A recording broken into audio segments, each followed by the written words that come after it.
Morning বন্ধুরা, তোমরা সবাই কেমন আছো? তোমরা সবাই ভালো আছো তো? আমিও ভালো আছি। আরও একটা নতুন ব্লগে তোমাদের সবাইকে ওয়েলকাম। তো বন্ধুরা, আজকের একটা ব্যাড খবর আছে। সেটা হচ্ছে কি, আমাদের ঠাকুমা একটা মারা গেছে। তো সেখানে যেতে হবে। সেখানে আমি যাব, দিদিরা যাবে, ছেলে মেয়েগুলো সবাইকেই নিয়ে যাওয়া হবে। তো এর জন্য একটু মনটা খারাপ। তো চলো বন্ধুরা, সেখানে যাওয়া যাক। আর সত্যি বলতে এইসব জিনিস খুব একটা দেখাতে ভালো লাগে না, তবুও একটু দেখাচ্ছি বন্ধুরা। আমার জানা নেই কোনো কিছু হবে কি সমস্যা, তবুও তোমাদেরকে একটু দেখালাম। এই যে এটাই আমাদের ঠাকুমা। তো চলো বন্ধুরা, এরপর আমাদের সব কিছু তো দেখানো সম্ভব নয়, কারণ এইসব জিনিস খুব একটা ভালোও লাগে না, কষ্ট লাগে, তার জন্য সব কিছুটাই দেখালাম না। তো এখন আমরা চলে এসেছি ঠাকুমার কাজের জন্য। যেহেতু তালপাতা লাগবে কারণ মালসা জাল দিয়ে পিসিরা খাবে। তো এর জন্যই তালপাতা পাড়তে হবে। আর তোমাদের দাদাভাই তো গাছে উঠতে পারে, সেটা তোমরা সবাই জানো। তোমাদের দাদাভাই মানে এই কাজটাই করে। তো সবাই বললো তুমি গাছে উঠতে পারো, তাহলে একটু গাছে ওঠো। আর তোমাদেরকে এটাই দেখাচ্ছিলাম যে বট গাছটা কত সুন্দর লাগছে। আর এই যে তাল গাছগুলো তোমরা দেখতেই পাচ্ছ, এই গাছের পাতা তোমাদের দাদাভাই ওই ড্রেস চেঞ্জ করছে, এই যে উঠছে, তোমরা দেখতেই পারছো। তো বানরের মতো লাফ দিয়ে দিয়ে উঠে গেছে। তো এবারে দেখো, তো তোমাদের দাদাভাই পাতা কাটবে। তো সত্যি গাছে ওটা অনেকটা রিস্কের ব্যাপার, কষ্টের ব্যাপার, কারণ গাছ খুব রিস্ক জিনিস বন্ধুরা। তো আমার খুবই কষ্ট লাগে তোমাদের দাদাভাই যখন গাছে ওঠে। কিছু করার নেই, কারণ এটা কষ্টেরই কাজ। আর আমাদের তো চাকরি পাওয়ার কোনো ব্যাপার না, কারণ আমাদের অতটা পড়াশুনোও নয় যে দাদাভাই ভালো কিছু করবে। তো এর জন্য এই গাছবার কাজই করে। তো তাতে আমাদের কোনো অসুবিধা হয় না, আমাদের হাসি খুশিতেই চলে যায়। তো এই যে তোমাদের দাদাভাই দেখো গাছের পাতাগুলো কেটে দিচ্ছে। তো গাছটাকে পুরোপুরি পরিষ্কার করে দেবে বন্ধুরা। আর এই যে দেখো তোমাদের দাদাভাইকে এবার আমি দেখতে বলবো। আর দাদাভাই বলছিল মানে দাটাতে একদম ধার নেই। আর এই যে গাছের উপরে তাল গাছের সাইডে যে করাতের মতন থাকে না, সেগুলোতে খুব কষ্ট হয় বন্ধুরা।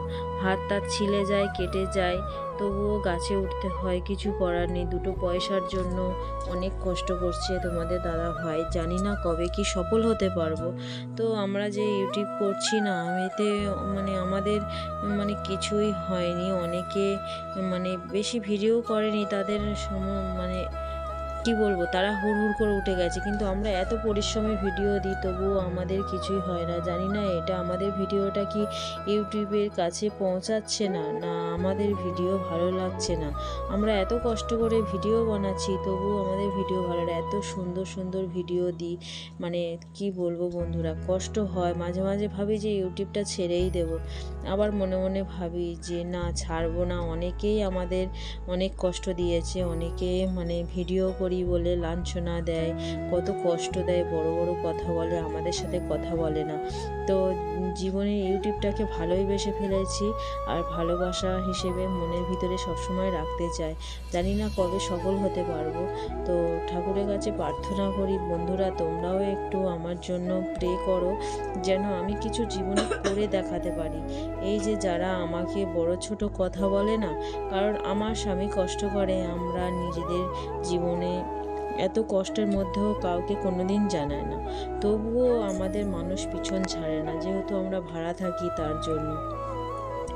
জীবনটা অনেক কষ্টের আমাদের, তবুও কেন জানি না মানুষ বোঝে না।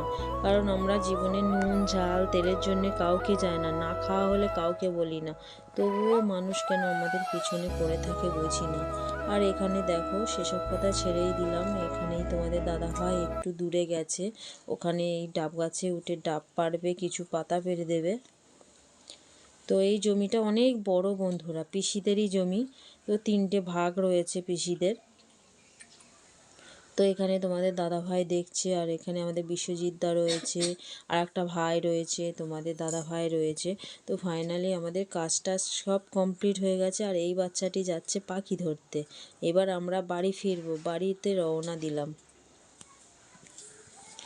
তো সকাল সকালে আবার স্নান টান সেরে নিলাম বাড়ি চলে এসে। তো বাড়ি চলে এসে স্নান টান করে তারপর পরের দিন আজকের রবিবার বন্ধুরা ঘট পূজা আছে। তো জানি না বন্ধুরা তোমাদের কার কার ঘট পূজা আছে, আমাদেরই তো আছে। তো এর জন্য আমাদের ঘটকে পূজা করতে হয়। যমুনার গল্প তোমরা কে কে শুনেছো আমাকে কমেন্ট করেই জানাবে। আর কে কে পূজা করো এই ঘট পূজা আমাকে জানিও বন্ধুরা।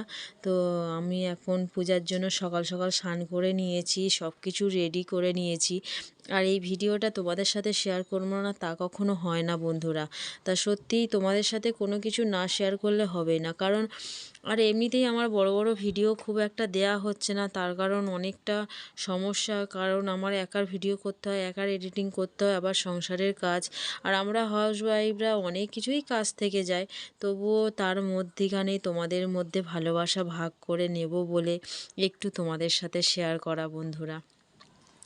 তো মুখটুকে তেল টেল তো কিছুই দিইনি, একটু ক্রিম টিম কিছুই মাখিনি, সব কিছু শুকনো শুকনো লাগছে। তো এটাই কি করব, এখন তো পূজার সময় সকাল সকাল এখন 6:30 বাজে, সকালে স্নান করে নিয়েছি। তো চলো বন্ধুরা তোমাদেরকে একটু দেখিয়ে দিই আমরা কিভাবে ঘট পূজা করি। তো বাজার থেকে ফল টল সবই কিনে নিয়ে এসেছি, 7টার মধ্যে সব রেডি হয়ে গেছে। আর এখানে দিয়েছি বন্ধুরা আমাদের ঘটের মধ্যে সর্ষে ফুল, মূলোর ফুল, ক্যাচড়া, হিমচে, কলমি শাকের ফুল, পান পাতা, সুপারি, কচু, ধানের শীষ, মানে এগুলো দিতেই হয়।